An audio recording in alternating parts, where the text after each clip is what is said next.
Pablo Escobar, جسے تاریخ کے سب سے خطرناک افراد میں شمار کیا جاتا ہے، ایک بدنام زمانہ کولمبیائی منشیات فروش تھا جس نے میڈیلین کارٹیل کی بنیاد رکھی۔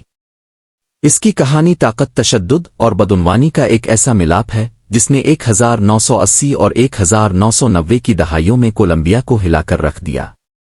پابلو ایسکوبار نے اپنے مجرمانہ کیریئر کا آغاز چھوٹے موٹے جرائم سے کیا، لیکن جلد ہی اسے کوکین کی تجارت میں بہت زیادہ منافع نظر آیا۔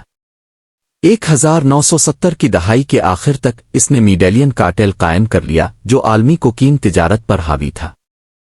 کہا جاتا ہے کہ اپنے عروج کے دور میں ایسکوبار کا کارٹیل امریکہ میں اسمگل کی جانے والی تقریباً 80% کوکین فراہم کرتا تھا، جس سے اسے روزانہ لاکھوں ڈالر کی آمدنی ہوتی تھی۔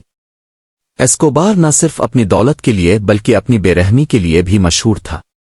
وہ پلانا اپلومو، چاندی اسیسا کی حکمت عملی اپناتا تھا، یعنی تو لوگ اس کی رشوت قبول کریں موت کے لیے تیار ہو جائیں۔ اس نے سیاستدانوں، پولیس افسران، ججوں اور یہاں تک کہ صحافیوں کو بھی قتل کروایا اگر وہ اس کے راستے میں آتے۔ ایسکوبار کے کارٹیل نے ہزاروں لوگوں کی جان لی، جن میں عام شہری بھی شامل تھے جو اس کے جنگی ماحول میں پھنس گئے۔ حالانکہ ایسکوبار نے خود کو عوام دوست کے طور پر پیش کیا، اس نے غریب علاقوں میں مکانات، اسکول اور اسپتال تعمیر کروائے، جس کی وجہ سے اسے رابن ہڈ کے نام سے جانا جانے لگا۔ لیکن اس عوامی امیج نے کولمبیا پر اس کے دہشت کے دور کو کم نہیں کیا۔ 1991 میں کولمبیا کی حکومت اور امریکہ کے دباؤ کے تحت ایسکوبار نے خود کو حکام کے حوالے کر دیا اور اپنے ہی تعمیر کردہ پرتعیش جیل لا کاتھیڈرل میں قید ہو گیا۔ تاہم جب حکام نے اسے ایک محفوظ جیل میں منتقل کرنے کی کوشش کی تو ایسکوبار فرار ہو گیا، جس کے بعد اس کی تلاش کا ایک بہت بڑا آپریشن شروع ہوا۔ 2 دسمبر 1993 کو ایسکوبار کو آخرکار کولمبیا کی قومی پولیس نے میڈیلین میں ڈھونڈ نکالا اور ہلاک کر دیا۔